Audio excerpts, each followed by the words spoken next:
स्वागत, अभिनंदन, आभार। आप जुड़ चुके हैं महिंद्रास के स्पेशल टॉक शो के साथ that is known as exam Pe Charcha. आज का हमारा टॉपिक होने वाला है कैसे करें प्री के साथ मेंस लेवल की तैयारी। जैसा कि आप सभी जानते हैं आईबीपीएस आरआरबी का नोटिफिकेशन हो चुका है आउट और अब स्टूडेंट्स के अंदर जो भी डाउट्स हैं वो एक एक करके हम लोग सेशन वाइज कवर कर रहे हैं। एक सेशन इसी से रिलेटेड था हमारा 2 मंथ्स में हम अपने प्रिपरेशन को कैसे करें। आप इस सेशन को उस सेशन का पार्ट 2 मान सकते हैं कहीं ना कहीं। और हमारे साथ हमारे टॉप एक्सपर्ट्स जुड़ चुके हैं। हमारे साथ हैं राघवेंद्र सर, हमारे साथ हैं संजीव सर। तो सबसे पहले आपका यहां आने के लिए बहुत बहुत धन्यवाद सर।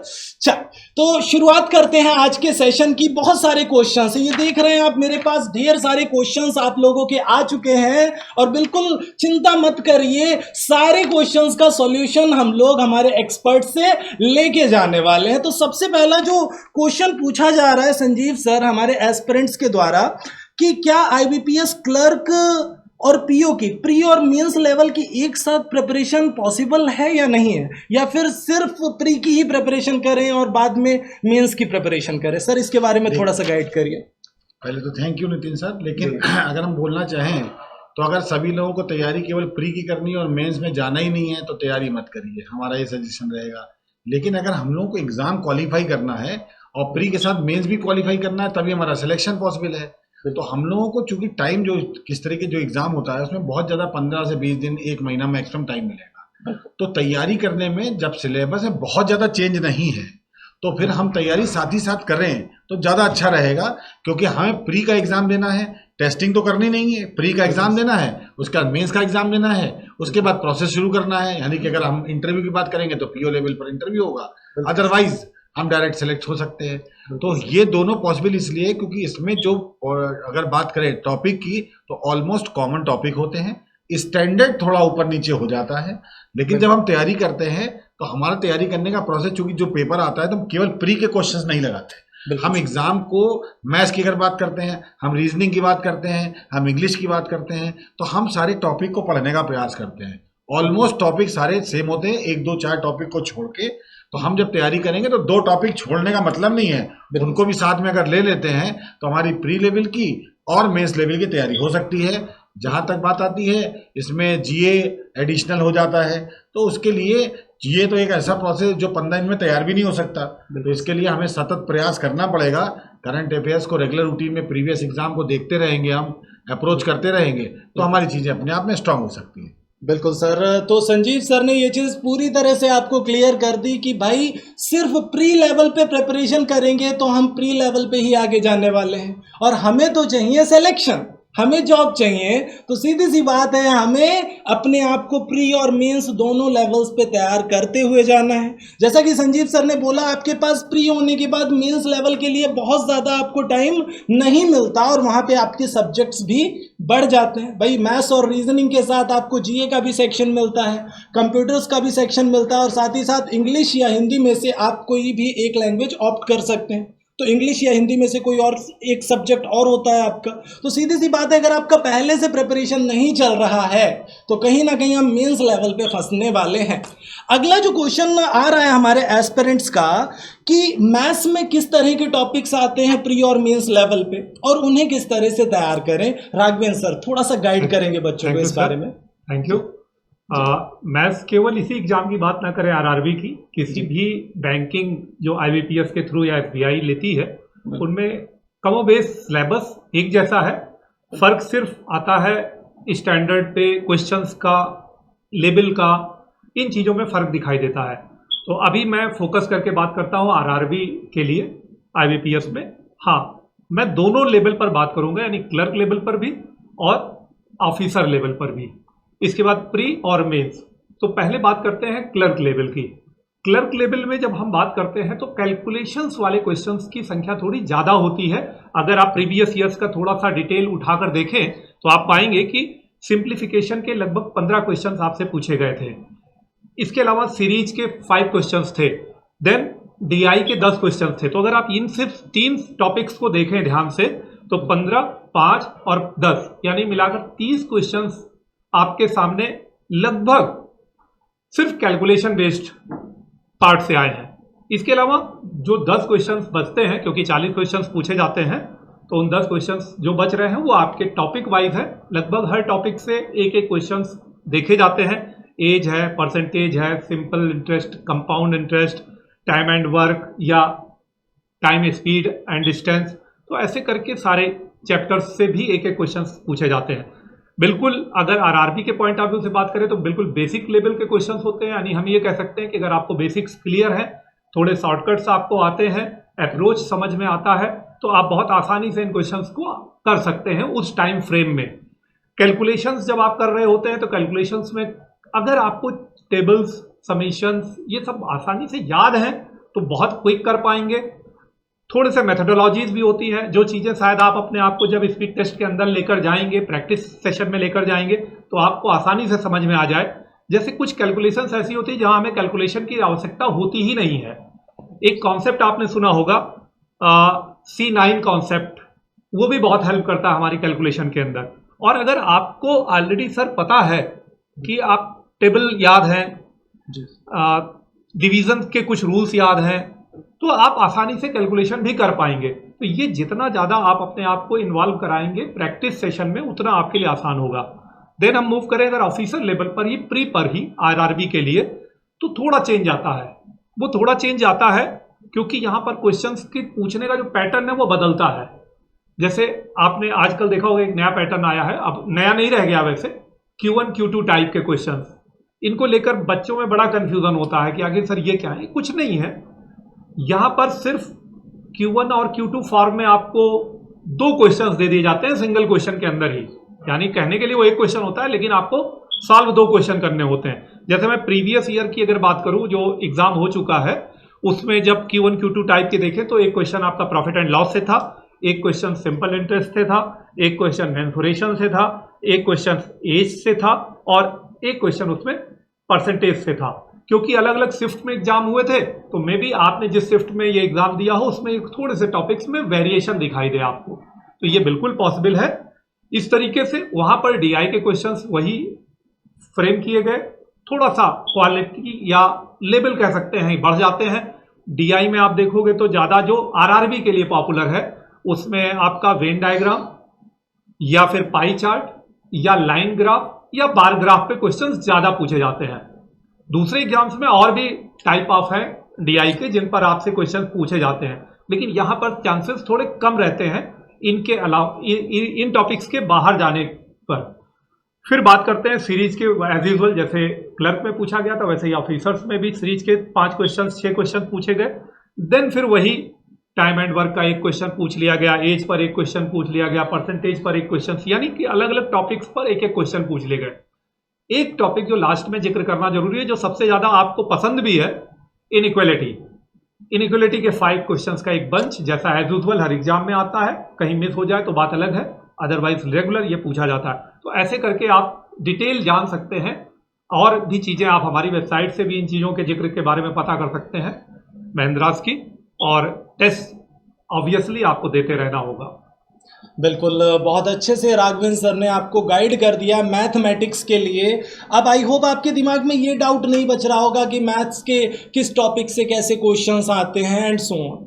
बेसिकली अगर हम एग्ज़ाम को देखें सर, जैसे मैथमेटिक्स के पॉइंट ऑफ व्यू पे अगर मैं बात करूं, तो जो मैं ऑब्जर्व कर रहा था, आपसे भी मेरा डिस्कशन हो रहा था जिसके रिगार्डिंग क्लरिकल लेवल पे अगर हम देखें तो कैलकुलेशन बेस ही ज़्यादातर हमें क्वेश्चंस देखने के लिए मिल रहे हैं। बिल्कुल। लेकिन अगर हम पीओ लेवल पे जाते हैं तो थोड़ा सा लेवल तो इनहेंस होता ही होता है पीओ लेवल पे, लेकिन वो भी अगर हम देखें तो उतना ज्यादा हाई नहीं है जैसा कि हम एसबीआई में देखते हैं, या फिर जैसा हम अगर मैं बात करूं, एसबीआई एक अलग स्टैंडर्ड मेंटेन करता है। एसबीआई हमेशा आपको बताता है कि अगर आप में क्रिएटिविटी नहीं है, अगर आप एग्जाम हॉल में जाकर नहीं सोच पा रहे हैं, तो आपको एक समस्या खड़ी होगी।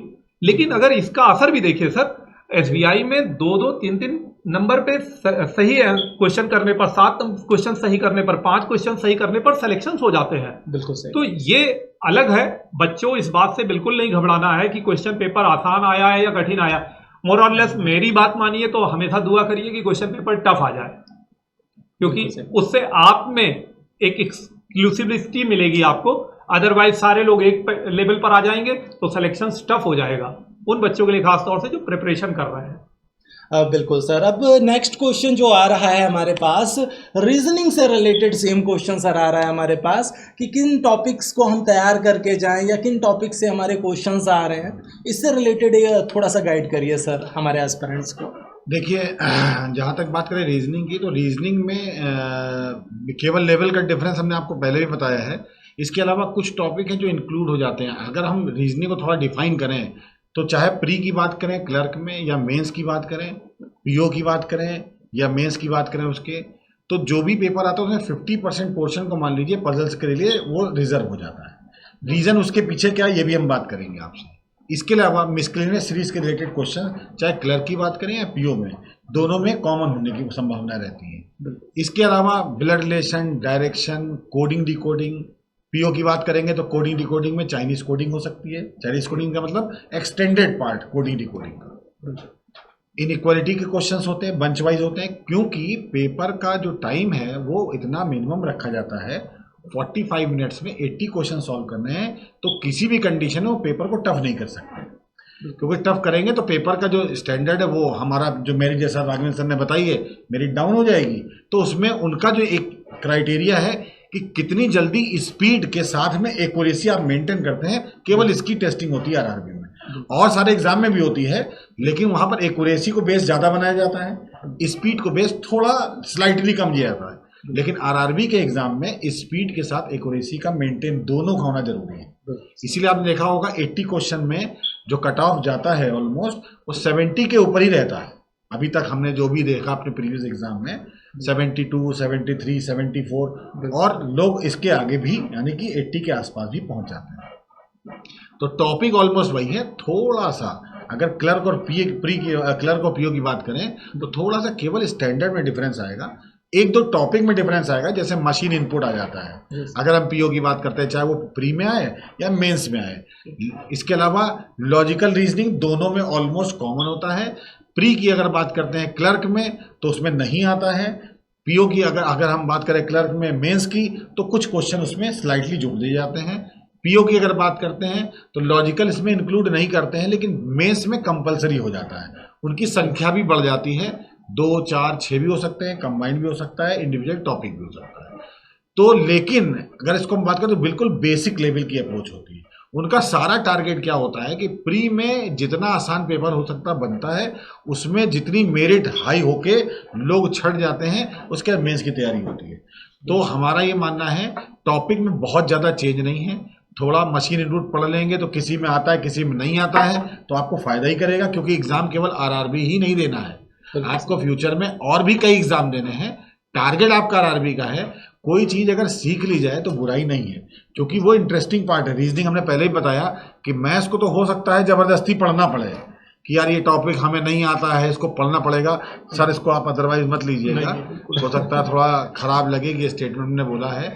हमारा ये मानना है रीजनिंग को तो पढ़ने में मज़ा आता है, 1-2 स्टेप आगे बढ़ के पढ़ेंगे तो और मज़ा आएगा। पजल हमने सॉल्व करी, पजल एक स्टेप और आगे बढ़ के सॉल्व करी तो और मज़ा आया। तो कुल मिला के रीजनिंग में मज़ा हो सकता है, इंजॉयमेंट होता है, इसलिए कोई बर्डन नहीं होता। तो इसके टॉपिक में बहुत डिफरेंस नहीं है, 2-3 टॉपिक का डिफरेंस है, उसको पढ़िए। लेकिन हमने स्पेशली देखा है इनइक्वालिटी का बेस, पजल से रिलेटेड 50% पोर्शन हो गया। आपको हमने बताया था कि अल्फा न्यूमेरिकल सीरीज होती है। ये सारे क्वेश्चन इसलिए दिए जाते हैं कि इसमें कोई एक सेट फॉर्मेट नहीं है कि पजल का कोई सेट फॉर्मेट हो। अल्फाबेट न्यूमेरिक सीरीज जो होती है उसमें नंबर, सिंबल और लेटर कितने किसी को नहीं पता, यानी सभी लोग एक बराबर डिस्टेंस पे खड़े हो जाते हैं, इसके बाद रेस लगती है। तो उसमें क्या होता है, बराबर सबको मौका मिलेगा। कोई 5 साल से 2 साल से तैयारी कर रहा है वो भी एक स्टैंडर्ड पे बराबर खड़ा होगा, और जो बिगिनर होगा वो भी एक स्टैंडर्ड बराबर खड़ा होगा। तो यहाँ से जो तेज रेस लगाएगा वो अपने आप में आगे जाए। कोई ज़रूरी नहीं है कि कोई 4 महीने 6 महीने से तैयारी कर रहा है वो उस लेवल पहुँच जाए, लेकिन 2 महीने तैयारी करने वाला भी उस लेवल पे पहुँच सकता है। ये इस एग्ज़ाम की खूबी है। बिल्कुल, थैंक यू संजीव सर। तो बेसिकली संजीव सर ने आपको गाइड कर दिया इसके रिगार्डिंग कि किन तरह के टॉपिक्स पे आपको वर्क करना है। बेसिकली अगर मैं प्री और मेंस लेवल की, जैसे संजीव सर ने पहले ही बोला कि आपको एक साथ प्रिपरेशन करनी है, ऐसा नहीं कि आपको मेंस की बाद में प्रिपरेशन करनी है और प्री की पहले करनी है। अब संजीव सर ने एक टॉपिक पे एम्फेसाइज किया, दैट इज पजल।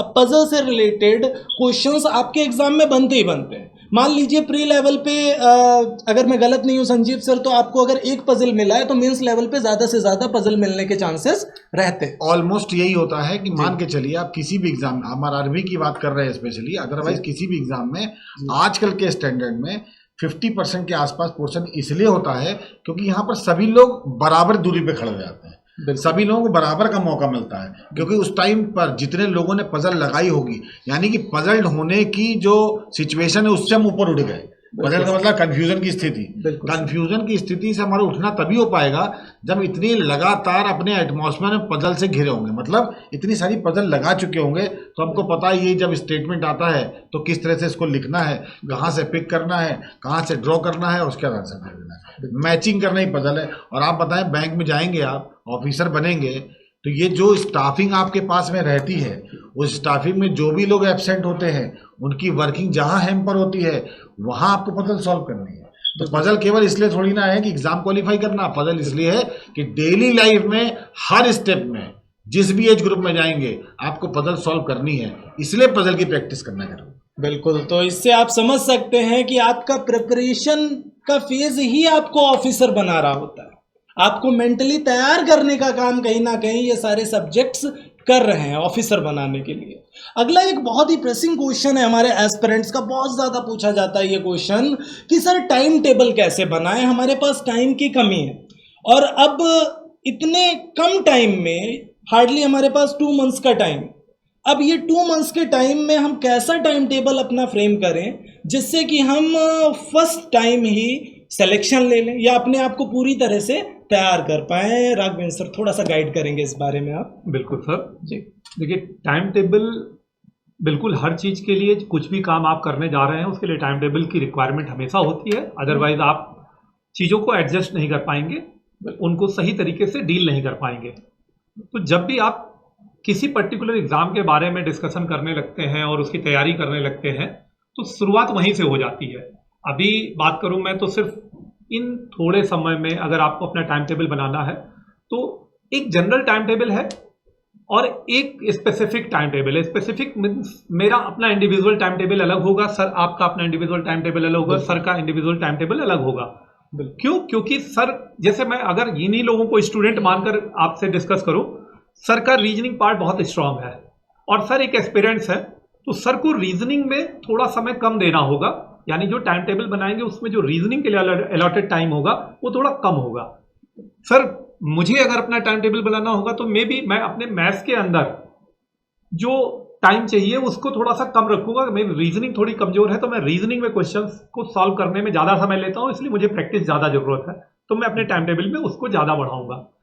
एक जनरल क्वेश्चन आता है कि सर दिन में कितने घंटे पढ़ें, तो दिन में कितने घंटे पढ़ें ये बड़ा अलग सा क्वेश्चन है, क्योंकि कितना आप पढ़ सकते हैं मैक्सिमम वो आप पर डिपेंड करता है। हाँ, हम आपको एक मिनिमम जरूर बताते हैं कि इससे कम समय अगर आप ले रहे हैं पढ़ने का तो कहीं ना कहीं आप कंप्रोमाइज कर रहे हैं अपने सिलेक्शंस को। तो 7 घंटे से ऊपर जरूर जाना है आपको। इतना टाइम मैनेज करिए कि हम लोग अक्सर कहते भी आपस में बात करते हुए कि अगर 24 घंटे को हमें डिवाइड करना है तो 1/3 में डिवाइड कर ले। 8 घंटे उसमें से निकल कर आते हैं पढ़ने के लिए, तो मिनिमम 7 घंटे को अगर आप क्राइटेरिया मानकर चलते हैं, बाकी सारे काम आपके बचे हुए 16-17 घंटों में आपको कंप्लीट करना है, लेकिन पढ़ाई का काम आपको इन 8 घंटों के अंदर कंप्लीट कर लेना है। अब इसको आप अलग से डिवाइड करिए, 2 घंटे में ये पढ़ना है, 2 घंटे, जैसे मैं अगर अभी स्पेसिफिकली आरआरबी के पॉइंट ऑफ व्यू से बात करूं तो क्योंकि मेंस की तैयारी भी मुझे स्टार्ट से ही करनी है, तो सबसे पहले मैं अपने उन 8 घंटों को, ये मिनिमम 8 घंटों की मैं बात कर रहा हूं, अगर आपके पास 12 घंटे हैं तो आप उन 12 में इसको कन्वर्ट कर लीजिएगा। 8 घंटों में से 40% यानी लगभग 3 घंटे आप मेंस को डेडिकेट कर दीजिए, रेस्ट पार्ट प्री के लिए। और प्री का मतलब सिर्फ मैथ्स और रीजनिंग के लिए, यानी 60% का टाइम लगभग आपका मैथ्स और रीजनिंग के लिए होना चाहिए। 40% का टाइम आपका रेस्ट टॉपिक्स यानी जीए, इंग्लिश या हिंदी में से कोई एक, और कंप्यूटर के लिए होना चाहिए। तो ये रेगुलर अगर आप पढ़ते रहेंगे तो आपको थोड़ा इसका फायदा। जब आप प्री दे लें उसके बाद इसमें थोड़ा सा करेक्शन करिएगा, इसको 60-40 की जगह 50-50% में कन्वर्ट कर दीजिएगा। मतलब रीजनिंग और मैथ से थोड़ा सा समय हटाइए और उसको जीए, कंप्यूटर और इंग्लिश या हिंदी जो भी आपने ऑप्ट कर रखा है लैंग्वेज के फॉर्म में, उसमें आप उसको डेडिकेट करिए। एक बहुत इंपॉर्टेंट पॉइंट ध्यान रखिएगा इस पर्टिकुलर एग्जाम से रिलेटेड, और वो ये है कंपोजिट टाइम का होना। हर एग्जाम की अपनी अपनी स्ट्रेटजी होती है। आप बच्चों बहुत से एग्जाम ऐसे देते हैं जिनमें मैथ्स का एक टाइम फिक्स है, इंग्लिश का टाइम फिक्स है, रीजनिंग का टाइम फिक्स है, जहां आप स्विच कर ही नहीं सकते उस समय से पहले। लेकिन जब आप आरआरबी का ये एग्जाम देते हो तो आपके पास एक कंपोजिट टाइम होता है, यानी कि अगर मैं मेंस की बात करूं तो 2 आवर्स आपके पास टोटल होते हैं। उन 2 आवर्स में आपको मैथ्स भी करनी है, रीजनिंग भी करनी है, जीए भी करना है, हिंदी इंग्लिश में से कोई एक करना है और कंप्यूटर भी करना है। बड़ा फायदा क्या मिलता है, अगर ये स्ट्रेटजी आपको पहले से पता है और आप प्लान करके चलेंगे तो इसका फायदा आपको एग्जाम हॉल में मिलेगा कि जीए में पढ़ना है और करना है, कंप्यूटर में पढ़ना है और करना है, इंग्लिश या हिंदी में पढ़ना है और करना है। यानी कोई कैलकुलेशन या रफ की रिक्वायरमेंट नहीं आती जैसा कि मैथ्स और रीजनिंग में आती है। तो आपके पास बहुत अच्छा मौका होता है, अगर आप पहले से ये समझते हैं तो आप यहां पर समय बचाकर एक्स्ट्रा टाइम दे सकते हैं, किसको, मैथ्स को और रीजनिंग को, तो आपका स्कोर बढ़ने के चांस बढ़ जाते हैं। अगर ये स्ट्रेटजी आपको पहले से नहीं पता है और आपके दिमाग में आईबीपीएस के नॉर्मल एग्जाम्स बैठे हुए हैं जहां पर आपको एक टाइम फ्रेम में पर्टिकुलर सब्जेक्ट को, टॉपिक को करना होता है, आप वही स्ट्रेटजी लेकर एग्जाम हॉल में पहुंचेंगे तो आप थोड़ा सा घबराहट महसूस करेंगे जब आपको पता चलेगा कि यहां तो मैं टाइम बचा सकता था, लेकिन क्योंकि आप उस माइंड फ्रेम से नहीं बैठे हैं इसलिए आप डिस्टर्ब हो सकते हैं। तो इसलिए अपने एग्जाम के बारे में पूरा जानकारी रखिए, कैसे अपने आप को उसके अंदर इन्फ्यूज करना है इसको तैयार करिए, लोगों से डिस्कशन कीजिए, अपने फ्रेंड्स के साथ डिस्कशन कीजिए, और फिर एग्जाम के पहले जो एग्जाम में, यानी कि जो कि स्पीड टेस्ट के रूप में होता है, उसमें इन स्ट्रेटजीज को अप्लाई करिए और देखिए कि कहां से आपको बढ़िया आउटपुट मिल रहा है। तभी उस स्पीड टेस्ट का एक्चुअल फायदा है। आप स्पीड टेस्ट को सिर्फ ये एवेल्युएट करने के लिए मत देखिए कि आप कितने क्वेश्चंस कर ले रहे हैं, उसमें स्ट्रेटजीज जो अप्लाई कर रहे हैं वो स्ट्रेटजीज मुझे क्या आउटपुट दे रही है ये भी जानने की कोशिश कीजिए। तो इस तरीके से मेरा एक बार समराइज करूं तो 8 घंटे की मिनिमम पढ़ाई, उसको 60-40 के रेशियो में डिवाइड करना, और फिर उसके अंदर अपने सब्जेक्ट वाइज, यानी जब मैंने 40% का टाइम निकाला उसमें जीए हो सकता है मेरी कमजोर हो तो मैं जीए को ज्यादा टाइम दूंगा, जीए मेरी स्ट्रांग होगी तो मैं जीए को थोड़ा कम टाइम दूंगा। ऐसे ही मैथ्स और रीजनिंग में सर ये टाइम टेबल आपसे बच्चों मेरा एक रिक्वेस्ट है कि आप अगर अभी तक नहीं बना पाए हैं तो अभी बना लीजिए इंडिविजुअल, और आप अपने टीचर्स के साथ, अपने किसी कोलीग्स के साथ कंसल्ट भी कर सकते हैं। बिल्कुल। जैसा कि राघवेंद्र सर ने काफ़ी प्यारे से पॉइंट्स दिए यहाँ पे कि पहली चीज़ तो ये है कि आपको ये ऑब्जर्व करना है कि आपका कौन सा सब्जेक्ट वीक है और कौन सा स्ट्रांग है। सबसे पहला पॉइंट तो यही सर ने बताया कि भाई किसी का रीजनिंग बहुत अच्छा होता है, किसी का इंग्लिश बहुत अच्छा है, किसी का मैथमेटिक्स बहुत अच्छा है। तो पहले हमें ये देखना है कि मेरा सब्जेक्ट में किस सब्जेक्ट में अच्छा कमांड है, तो उसको मैं कम टाइम दे सकता हूँ। सपोज मेरा मैथ्स वीक है या मेरा रीजनिंग वीक है, तो जो वीक है उसको मैं ज़्यादा टाइम दूंगा और जो स्ट्रांग है उसको मैं कम टाइम दूंगा, सीधी सी बात है। दूसरी चीज़, इसी पैटर्न पे मुझे अपना एक शेड्यूल फ्रेम करना। शेड्यूलिंग आपको इस तरह से करनी है जैसा कि सर ने अभी अभी बताया कि आप प्री और मेंस को पैरेलल लेके चलें, दैट मैटर्स मोस्ट। मीन्स आप 60% टाइम डेडिकेट कर सकते हैं अपनी स्टडीज़ का प्री को और 40% मेंस को। संजीव सर, यहाँ पे एक और बच्चों का क्वेश्चन आता है कि सर मेरा रीजनिंग वीक है, रीजनिंग के सेक्शन में सर पजल में मैं उलझ जाता हूँ काफ़ी बार, या कुछ क्वेश्चंस ऐसे हैं जो मैं नहीं कर पाता हूँ, तो किन टॉपिक्स पे मैं ज़्यादा फोकस करूँ और कितना तक टाइम दूँ अगर रीजनिंग को, तो रीजनिंग मेरा स्ट्रांग हो जाएगा। सर इसके बारे में थोड़ा सा गाइड करिए। देखिए, अगर हम बात करें तो हमने जैसा कि पहले बताया कि ऑलमोस्ट 50% पोर्शन पजल से रिलेटेड आता है, बाकी तो सिंगल लाइनर क्वेश्चंस होते हैं, blood relation, direction, coding decoding के कुछ क्वेश्चंस, एक्सटेंडेड हो सकता है। इसके अलावा इनइक्वालिटी होता है, पीओ की बात करें तो मशीन इनपुट आ जाता है। इसमें सारे जो क्वेश्चंस आते हैं ऑलमोस्ट कॉन्सेप्ट बेस्ड होते हैं। 50% पोर्शन पजल का होता है, और वो इसलिए होता है कि आप अपनी प्लानिंग स्ट्रेटजी, जैसा कि अभी बताया था सर ने, एसबीआई में एट ए टाइम आप कितनी अच्छी प्लानिंग करते हैं उस पर सिलेक्शन हो जाता है। तो यहाँ पर स्टैंडर्ड बहुत आसान होता है। तो हमारा ये प्रोसेस है कि 50% जो पोर्शन आपके पास में, तो सबसे ज़्यादा प्रैक्टिस उसकी करनी पड़ेगी, क्योंकि हमारी हैबिट जब बनेगी कि जब भी हम पजल सॉल्व करते हैं 100% सॉल्व होती है। जब तक ये हैबिट नहीं बनेगी तब तक आपके अंदर हमेशा डर रहेगा कि पजल इस बार सॉल्व होगी या नहीं होगी।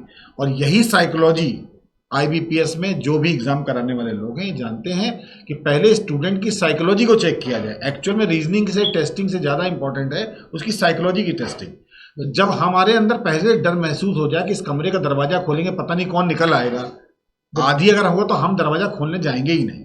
लेकिन जब हम पता है 50 बार दरवाजा खोल चुके हैं और हर बार हमें अच्छा मिलता है, हर बार अच्छा मिलता है, तो इसका मतलब हमारा एक दिमाग में टेंडेंसी बन जाती है जब ये डोर ओपन करेंगे तो हमको एक स्मूथ रास्ता दिखाई देगा। वैसे ही practice makes a person perfect, इसका सबसे बेस्ट तरीका है। क्योंकि पजल को सॉल्व करने के लिए कोई शॉर्ट ट्रिक नहीं है। शॉर्ट ट्रिक क्या है?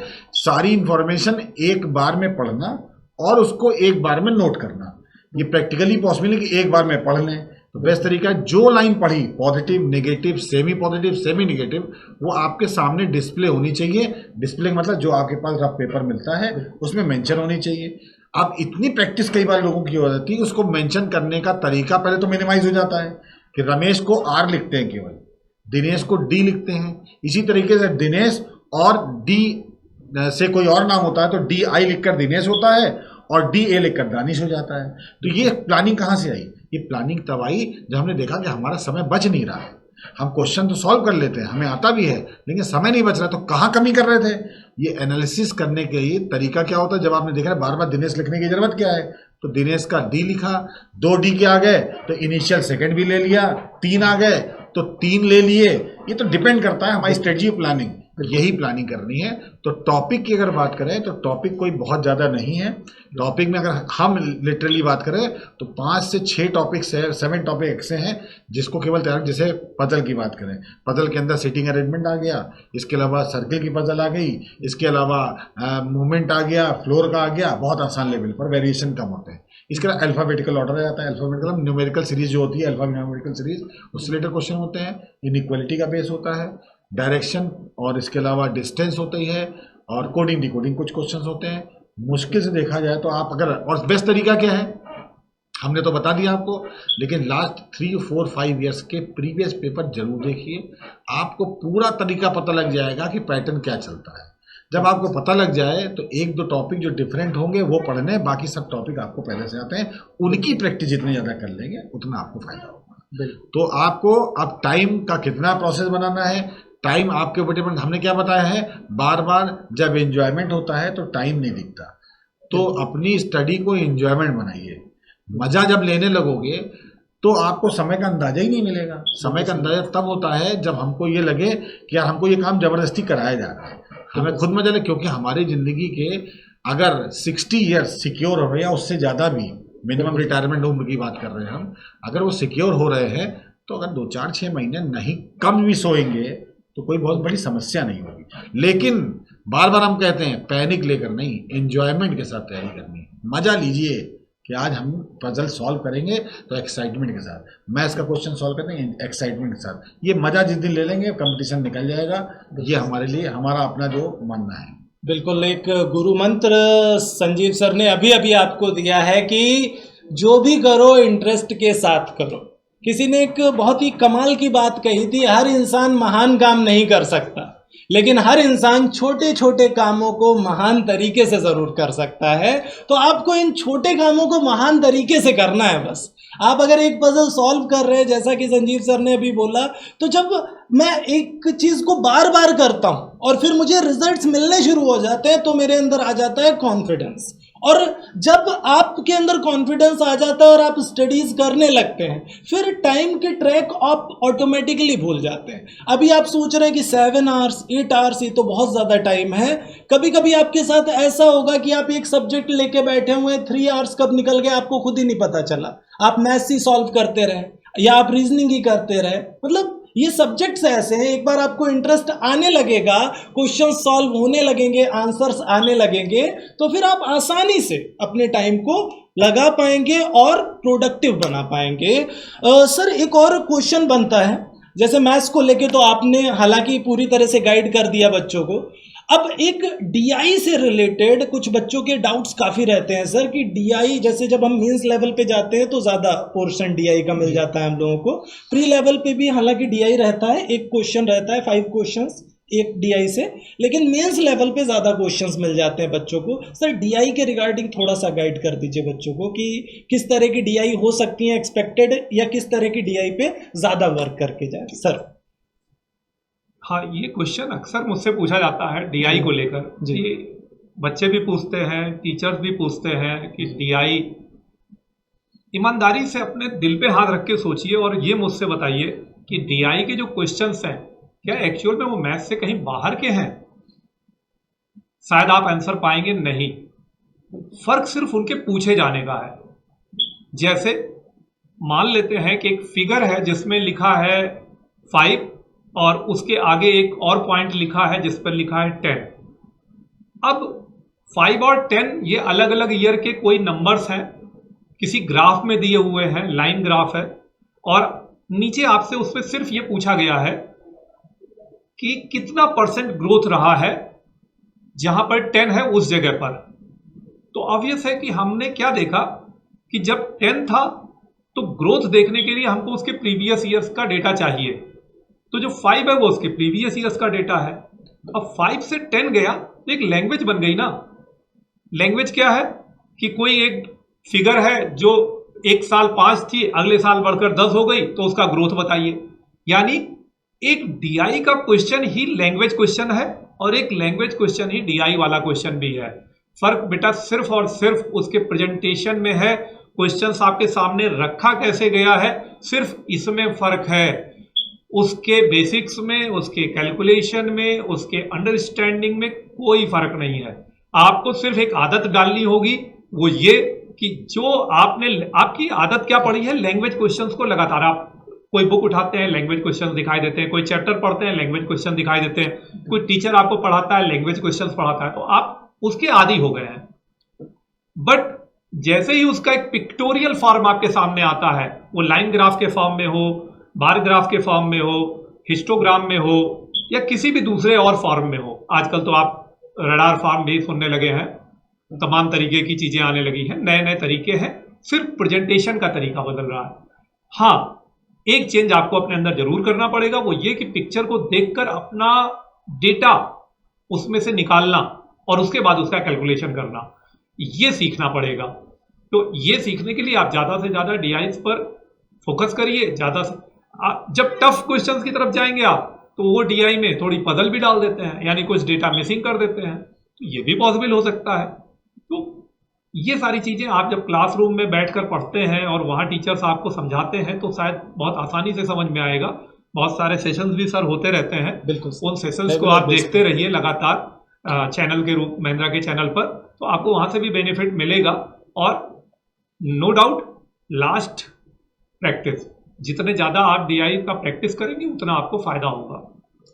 तो अब इस कंक्लूजन पे हम लोग पहुंच चुके हैं अभी तक कि चाहे हम पजल की बात करें जिसमें हमारे एस्पिरेंट्स काफ़ी पजल्ड रहते हैं, ठीक है, चाहे हम डीआई की बात करें जहां पे हम कैलकुलेशन में फंसे हुए रहते हैं, एक पॉइंट हमारे एक्सपर्ट्स ने आपको पूरी तरह से क्लियर किया कि सबसे पहले आप लिखने की आदत डालिए, आप डेटा को रखना सीखिए पहले पेन और पेपर के साथ में, पहले देखिए कि क्या डेटा है और उस बेस पे आप कैलकुलेशन करिए या एनालाइज करिए, चाहे वो पजल हो चाहे वो डीआई हो। दूसरी चीज़ सर ने जैसा बताया कि डीआई के क्वेश्चंस मैथमेटिक्स से अलग नहीं है, कभी कभी उसमें प्रॉफिट लॉस से रिलेटेड सेक्शन आपको मिल जाता है, कभी कभी परसेंटेज से रिलेटेड मिल जाता है, तो वो चीज़ें अलग नहीं है। बस पार्ट ये है कि एक साथ कंबाइंड आपको 5 क्वेश्चंस एक डीआई से मिल जा रहा है जो आपके लिए ज़्यादा बेनिफिशियल है। एक और क्वेश्चन बन जाता है संजीव सर हमारे एस्पिरेंट्स का कि अभी प्री एग्जाम मेरा लगा हुआ है, तो क्या मैं प्री लेवल के ही स्पीड टेस्ट दूं या मेंस लेवल के भी देना शुरू कर दूं अभी से स्पीड टेस्ट? सर इसके बारे में थोड़ा सा गाइड करिए बच्चों। देखिए, जैसा कि पहले हम लोग की चर्चा ही शुरू हुई थी इस बात पे जी सर कि प्री और मेंस की तैयारी कैसे करें, तो प्री और मेंस की तैयारी के लिए हमने पहले भी बताया कि पैरेलल हम लोग को तैयारी में बहुत ज़्यादा डिफरेंस नहीं है। हम जैसा बताए 2-3 टॉपिक रीजनिंग की स्पेशली अगर बात करते हैं या हम मैथ्स की बात करें तो बहुत ज़्यादा डिफरेंस नहीं है। केवल हमें ये देखना है कि जो टॉपिक डिफरेंट हो जाते हैं तो हमें अप्रोच अपनी स्ट्रॉन्ग करनी है।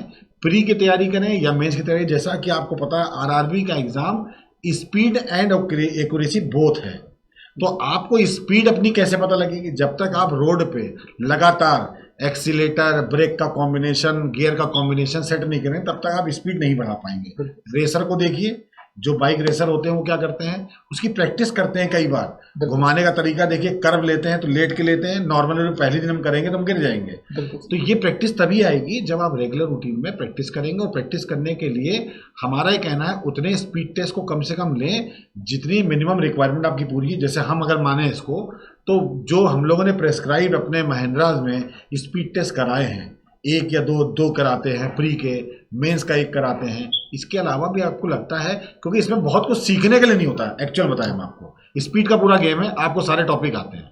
तो इसका जितना प्रैक्टिस करेंगे उतना अपनी स्ट्रेटजी और प्लानिंग बना पाएंगे कि हम किन क्वेश्चन को जल्दी कर पाएंगे, किन क्वेश्चन को देर में करते हैं, किन क्वेश्चन में समय ज़्यादा लगता है, किन क्वेश्चन में जल्दी समय हो जाता है। ये आपकी इंडिविजुअल पर्सनैलिटी पे डिपेंड करता है।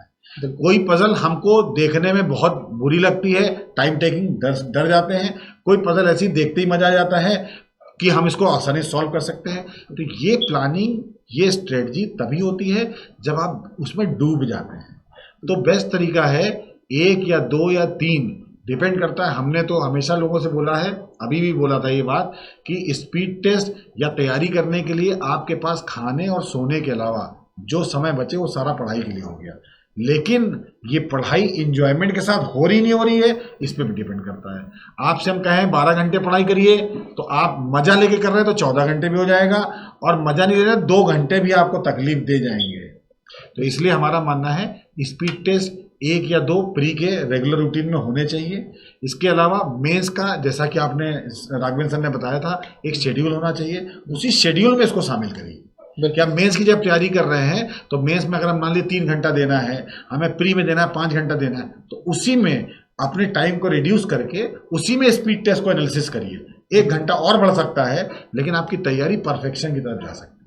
ये हमारा मानना है। बिल्कुल सर। सो जैसा कि सर ने आपको पूरी तरह से गाइड कर दिया कि भाई प्रेपरेशन अलग अलग नहीं, प्री के साथ मेंस लेवल के भी आपको स्पीड टेस्ट रेगुलर बेस पे सॉल्व करने कोशिश करिए कि जो उसका एनालिसिस है वो भी आप अपनी स्टडी के दौरान उसी टाइम में इंक्लूड करिए, क्योंकि वो क्वेश्चन जो आपने किया उससे कहीं ज़्यादा इम्पॉर्टेंट है वो क्वेश्चन जो आपने नहीं किया या जो क्वेश्चन आपने रॉन्ग किया, क्योंकि वहीं से तो आपका नॉलेज कहीं ना कहीं इंक्रीज हो रहा है। लेकिन सर एक बात हम और कहना चाहेंगे, स्पीड टेस्ट की प्लानिंग और स्ट्रेटजी होती है। जो क्वेश्चन बच्चों की भी आपने ये बात बोली तो हमें दिमाग में आया कि बच्चों की प्लानिंग क्या होती है, जो क्वेश्चन उनको आते हैं उस पर ज़्यादा ध्यान नहीं देते, जो नहीं आते उस पर अपना सारा फोकस करते हैं। तो 2 महीने में बेस्ट तैयारी करने का तरीका ये भी है, जो आपको आता है उस पर ज़्यादा फोकस करिए। रीज़न क्या है कि अगर आरआरबी, पीओ की या प्री की या क्लर्क की बात करते हैं तो पेपर का स्टैंडर्ड ऐसा होता है कि आप 80% क्वेश्चन कर लेते हैं, 20% आपको नहीं आता है। लेकिन 20% आपको आता है, उसमें 10% ऐसा है जो आप टाइम की कमी की वजह से नहीं कर पाते हैं। तो हमारा मानना है 80% जो आपको आता है उस पर और ज़्यादा फोकस करेंगे तो वहाँ टाइम रिड्यूस होकर जो 10% छूट गया वो आप कर सकते हैं। तो मतलब जो आता है उस पर फोकस ज़्यादा करेंगे तो टाइम रिड्यूस होगा, और जब टाइम रिड्यूस होगा तो वो जो क्वेश्चन आप छोड़ दिए थे टाइम की कमी की वजह से, तो उसको अप्रोच करके आप 100% करके अपने सिलेक्शन को सिक्योर कर सकते हैं। बिल्कुल सर ने एक बहुत ही प्यारा पॉइंट दिया यहाँ पे कि आपको स्पीड पे फोकस करना है, क्योंकि ये स्पीड गेम ही है। अगर आप ध्यान से देखें 45 मिनट्स में 80 क्वेश्चंस आपको करने प्री लेवल पे अगर हम बात करें तो, और मेंस लेवल पे आपको 2 आवर्स का टाइम मिलता है, 120 मिनट्स 200 क्वेश्चंस मिलते हैं। तो मेंस में हालांकि आपके पास सफिशिएंट टाइम है, क्योंकि आपके जो सेक्शंस हैं लाइक हिंदी या इंग्लिश का सेक्शन हो गया, कंप्यूटर का सेक्शन हो गया, या फिर आपका जीए का सेक्शन हो गया, वहाँ पे आपको टाइम ज़्यादा नहीं लगता है और बाकी के टाइम को आप मैथ्स और रीजनिंग में लगा पाते हैं। लेकिन अब प्री लेवल पे अगर हम देखें तो रीजनिंग और मैथ्स 2 सब्जेक्ट हैं, दोनों कैलकुलेटिव है, दोनों 45 मिनट में करने, और कोशिश करनी है कि 70+ स्कोर भी करें अगर आप असिस्टेंट ग्रेड के लिए जा रहे हैं तो। बिल्कुल सही सर। आप सिंपल सा एक लॉजिक समझिए कि प्री में आपको उन 80 क्वेश्चंस करने के लिए सिर्फ 45 मिनट्स मिल रहा है। बिल्कुल। लेकिन जीए, कंप्यूटर और इंग्लिश या हिंदी की वजह से आपको लगभग 1.25 घंटे का टाइम मिल जाता है उन्हीं 80 क्वेश्चंस को करने के लिए मेंस के एग्जाम में। बिल्कुल। तो ये एक बड़ा बेनिफिट मिल जाता है। तो बच्चे अगर इस स्ट्रेटजी को आप मेंटेन करो तो नो डाउट कि आप सक्सेस नहीं पाओगे, 100% आपको सक्सेस मिलेगी। राघवेंद्र सर एक लास्ट क्वेश्चन था हमारे एस्पिरेंट्स की तरफ से कि सर क्या इंग्लिश और हिंदी जो भी हमें ऑप्ट करना है, कंप्यूटर और जीए, की तैयारी क्या अभी से स्टार्ट कर दें या फिर अभी पहले प्री लेवल पे ही तैयार कर लें अपने आप के रीजनिंग और मैथमेटिक्स के सब्जेक्ट को, और थोड़ा सा टाइम लेके उसके बाद में हम स्टार्ट करें इन सब्जेक्ट्स को? क्वेश्चन जरूर ये सेपरेट फॉर्म में आपने पूछा है जी। लेकिन शायद इसका जवाब बच्चों को पहले ही मिल गया है। बिल्कुल सर। कि आपके पास इसका कोई ऑप्शन है ही नहीं कि आप आज से इसे ना शुरू करें, बिल्कुल। क्योंकि केवल आरआरबी ही आपके पास नहीं है। अगर आप ध्यान से देखोगे तो इसी के आसपास आने वाले टाइम में कहीं ना कहीं आपके दूसरे एग्जाम्स भी लगे ही रहते हैं, तो कभी भी रिदम नहीं तोड़नी चाहिए अपनी। वो टॉपिक्स जो टॉपिक आने ही आने हैं किसी ना किसी एग्जाम में, उन टॉपिक्स को आप मिनिमम टाइम देते हुए मेंटेन रखिए, उनके साथ रिदम बनाए रखिए, ताकि आपको फिर से नए सिरे से स्टार्ट ना लेना पड़े। तो सिंगल वर्ड में यस, फर्स्ट डे से ही आप इन टॉपिक्स को भी पढ़ते रहिए। बिल्कुल। तो जो आज का हमारा सेशन था कि आखिर हम प्री के साथ मेंस लेवल की तैयारी कैसे करें, आई होप आपको अपने सारे क्वेश्चंस के डाउट्स के आंसर्स कहीं ना कहीं मिल चुके होंगे। और अगर अभी भी आपके दिमाग में कोई डाउट है तो वीडियो के डिस्क्रिप्शन में आपको एक लिंक मिल जाएगा, वहां पे अपना क्वेश्चन आप तुरंत पूछ सकते हैं, क्वेश्चन अपना डाल सकते हैं। नेक्स्ट सेशन में वो आपका क्वेश्चन भी इंक्लूड कर लिया जाएगा। जैसा कि सारे एस्पिरेंट्स के क्वेश्चन आप मेरे हाथ में देख रहे हैं, ये सारे स्टूडेंट्स के ही क्वेश्चंस हैं जो हमने अभी अभी एक्सपर्ट से डिस्कस किए। सो मिलते हैं नेक्स्ट सेशन में। Till then take care. Thank you. Thank you. Subscribe now and press the bell icon. Never miss an update.